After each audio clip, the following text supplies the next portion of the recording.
Bill Perkins is looking down at Queen 8 offsuit. You can't let him hit the two-outers. I don't think you know how to beat this game. If he had 2 9s and he just shoved there, and he just put in like 80,000, you think that's good poker because he won?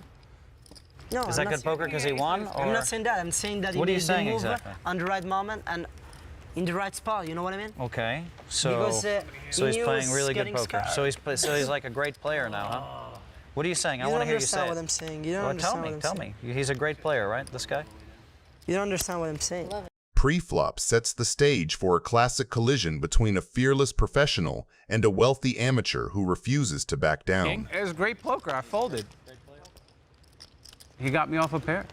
Dario Minieri, the aggressive Italian pro known for his hyper-loose style, opens the pot to 1,100 with ace-queen suited. It is a standard open, but the action gets interesting immediately. The flop falls a texture that spells disaster for the amateur. Both Minieri and Perkins flop top pair, but the difference in kickers is catastrophic. He's up like 100 again or something. the young Shaolin monk. It's awesome. Minieri starts with a continuation bet of 2,100. Elke, holding 2 overcards and a gut shot straight draw, makes a sticky call, refusing to give up just yet. Then, Perkins decides to take control. Misreading the strength of his hand and likely putting the pros on draws or weaker pairs, he raises to 10,000. This is a massive overplay. By raising top pair with a weak kicker in a multi-way pot, Perkins effectively isolates himself against hands that crush him. He folds out the worse hands and keeps in the better ones. Minieri, realizing he has the amateur dominated, makes the disciplined call. He doesn't need to re-raise yet. He wants to keep Perkins on the hook. Elke, realizing he is sandwiched between a raiser and a caller, wisely gets out of the way. Minieri checks the turn. A brilliant tactical move. He feigns weakness and invites Perkins to fire again.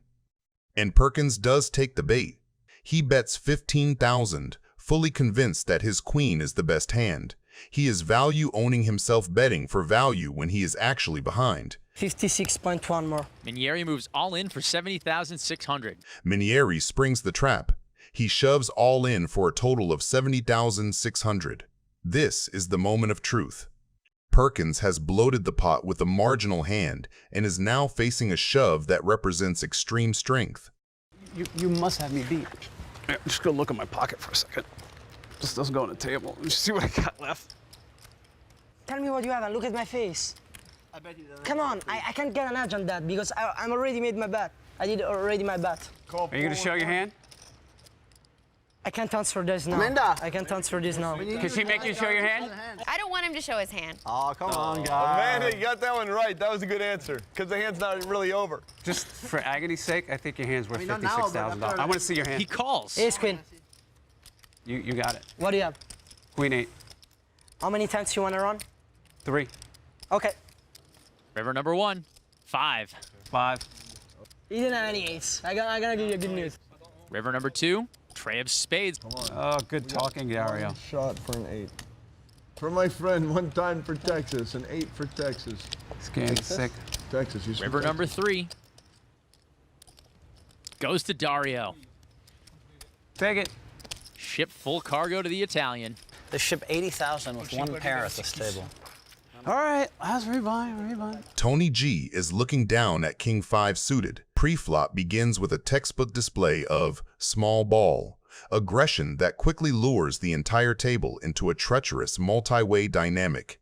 Scott Seaver, sitting with pocket 8s, makes a highly deceptive decision to just flat call. In a full ring game, this medium pair often warrants a 3-bet for protection, but Seaver chooses the trappy route, hiding his strength and inviting others in. The flop falls a texture that acts as a total landmine for 3 of the 4 players. The action is ignited by Tony G. Despite having only bottom pair and a flush draw with his King 5, Tony decides to seize the initiative with a donk bet of 4,000. This move is pure psychological warfare. He is trying to define the hand immediately. I'm all in. Daniel's out. I call. Scott calls. That's bad. You got flush draw there. However many times you want to run it is fine by once. me. Once is fine by me. 3 8s. Flush draw. Thank you, Daniel. You're so due to hit a flush, it's unreal. I haven't hit one. I'm happy to go home. Actually, Scott Seaver is the one that's all in right now. Tony, I really do like you, but I got to admit, I'm rooting for myself. The turn, a 9. No, now you need a 6. That'd be much better. 6 would be much better. Lots of outs.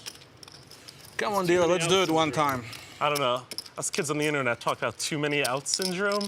When you pick up this many outs on the turn, never a hit. You need to be like cut down to 2 outs going into the river to hit it. I believe you. Yeah, I know, believe it. Possible. It's science. It's not impossible. It's mathematical fact. This is a classic too many outs syndrome right here. Truth be told, Tony's only picked up 1 more out.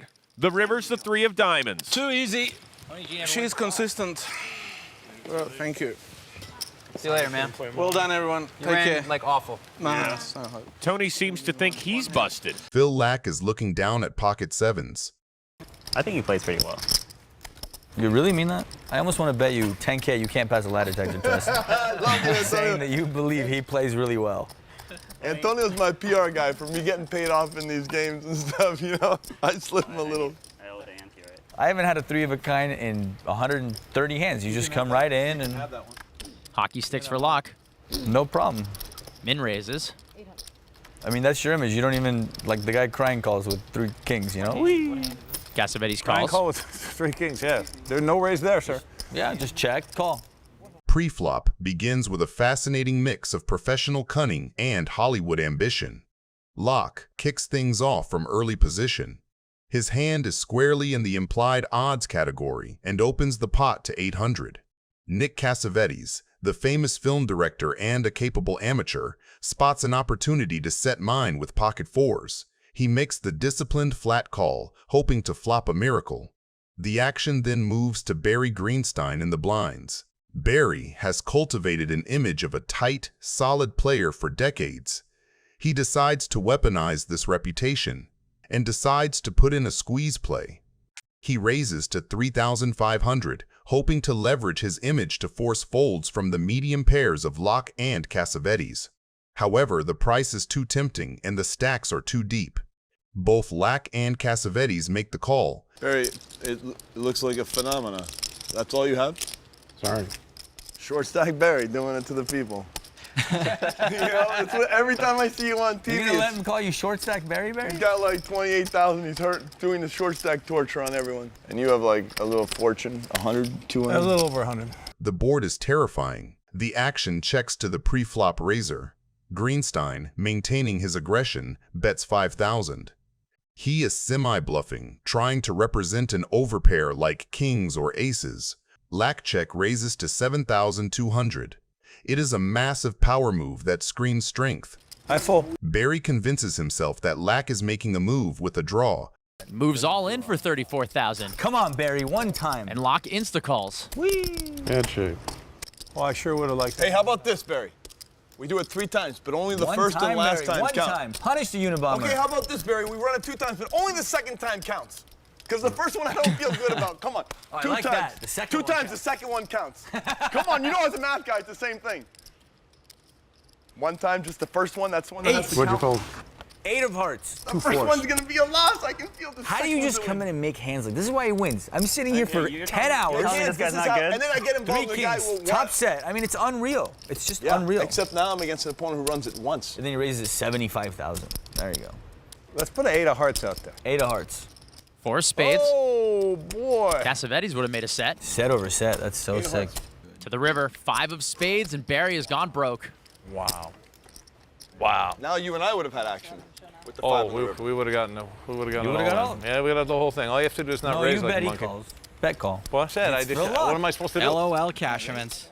Brian Rast is looking down at pocket aces. Pre-flop brings us a confrontation that represents the ultimate nightmare for any high-stakes professional, the cooler in a battle of aggression. Lou opens the action to 2,500 with pocket queens. In the online world where Lou plays 24 tables at once, this is a standard open that prints money over time. Hey, Phil, do you want some good luck? Oh, that's dangerous. When you see my hand and then I'll try another one. That was fun. One time? Yeah, let's try it. One time. Look at both of our hands, you know, when we're both in it. This is why I lose 20, Look at 30K. this one. However, sitting to his left is Rast, a legend of the live high-stakes arena who is used to playing for millions in Bobby's room. Rast looks down at the prettiest sight in Hold'em, pocket aces. Rast knows that Lou is capable of light 3-betting and 4-betting, so he decides to stoke the fire immediately. Okay, this is how I would sweat it in real life. I would go like this and hope for not that hand. Lame. That was lame, yeah. Well, Rast ruined the fun. This is a sizing designed to look like a squeeze or a re-steal, inviting Lou to fight back. And fight back he does. How much more is that? Lou, refusing to be bullied and holding a premium pair, puts in a 4-bet to 23,000. At this point, the alarm bells should be ringing. In deep stacked live poker, a 4-bet usually polarizes a range significantly, but Lou is sticking to his aggressive online roots where queens are simply too strong to fold. How much is it? 23,000. 20 what? 23. 23. How much more do you have?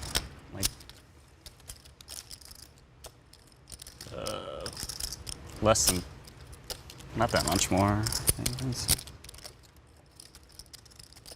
That help? You want exact? 28 more. Yeah. Yeah. That much more. I love this. This is fun. All right. Amanda. It's time to look, Amanda. Go. Amanda. I like Brian Rast, but this is a pretty gnarly slow roll. All right, I'm gonna go all in. Are you serious or not? Yeah. All right, I call. All in and call. Ooh. That hurt. He goes, "Are you serious? I never heard that before." You played that like a pro, kid. Now you better run 2 boards because you know the first one's coming with a queen every time. What do you want to do? I don't care. I'd prefer to run more boards, I guess. What do you want to do? You pick. Twice is fine. Okay. King, king, deuce. That was like some serious paint, but it was black, so it wasn't as scary because it's got to be red for me to be scared. Correct. He knows because see how they're both black? That means that He's smarter than he looks. 9 of hearts. Full boat for Brian Rast. That's a good card for you. Yeah. Great card for you. How's that a good card? Because now there's one less ace he can hit. Because now the next flop won't come out just ace, and it's just like over. Of all the cards. Lou hits his queen. Hey, there's a queen. Sorry. It was a good card, I guess. The ace, I'm in trouble. You have the ace of hearts. There's the ace. Oh, I do. That's the way I can win. Is backdoor hearts. Backdoor straight. To the turn. 8 of diamonds. Well, that closes the door on all the backdoor outs. Randy Lou now has a full house. Brian Rast can only win with a bigger full house, which means he's going to need the last ace in the deck. King of diamonds. Randy's going to win half the pot. Scary. All right. Chop up that big pot. chop it up. Chop up the lines. Yeah, he deserved to be a little lucky. We should have done it one time, my kid. Yeah, it's easy to say now, right? No.